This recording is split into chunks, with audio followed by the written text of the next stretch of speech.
Among numerous other benefits, deploying a dual-band network gives you the ability to provide users of 5 GHz capable devices such as smartphones, tablets, and laptops with connectivity on the high bandwidth 5 GHz band for applications such as video streaming and large file transfers, while freeing up the more crowded 2.4 GHz network to support legacy devices. But how do you get those devices to use 5 GHz so that they're not bogging down the 2.4 GHz band? Hi, I'm Daniel, Field Engineer for Ingenious Technologies. Today, I'm going to be talking to you about band steering and why you need it. Band steering encourages dual-band client devices to connect on 5 GHz instead of 2.4. All dual-band Ingenious access points support the option to enable band steering. Without band steering, the majority of devices would typically connect on the more congested 2.4 GHz band, leaving 5 GHz hardly used. Think of 2.4 GHz as a 2-lane highway and 5 GHz as a 4-lane highway. Because of the additional interference on 2.4 GHz, you can think of that 2-lane highway as having construction on it as well. 2.4 GHz actually does have longer range than 5 GHz, but that is where the benefits of 2.4 GHz ends.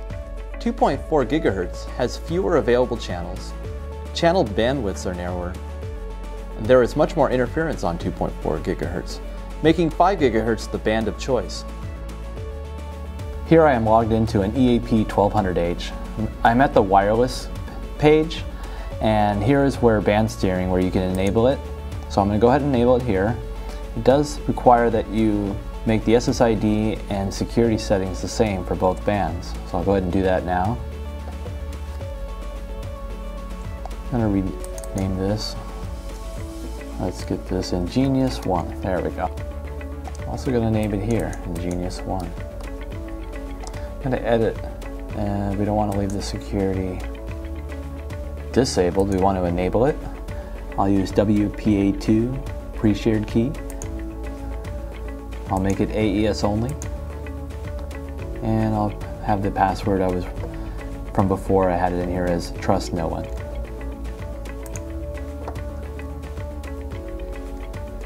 And I'll do the same. For 5 GHz, I'll enable it. WPA2 pre-shared key, AES only, with the exact same passphrase. I'll go ahead and save. Another thing we recommend doing is setting the output power to be lower on 2.4 compared to 5 GHz, so I'll do that now. Transmit power I'll set to 14 dBm on 2.4 GHz and 20 dBm on 5 GHz. This will make the coverage cell similar for both bands.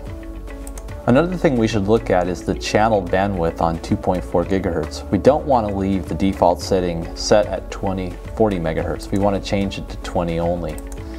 That'll give us 3 non-overlapping channels, 1, 6, or 11. So we want to set them to either 1, 6, or 11 and not leave it on auto. For the 5 GHz band, depending on how many access points there are and how you're setting things up, you may want to leave it on 80 MHz, 40, and usually you don't need to use 20. There's plenty of channels on the 5 GHz frequency to work with, but you do want to set a specific channel as well. The changes don't take effect until you go to the final changes screen. We're applying all changes. Thank you for joining Ingenious' Tech Talk. Be sure and check out our other videos. Thank you.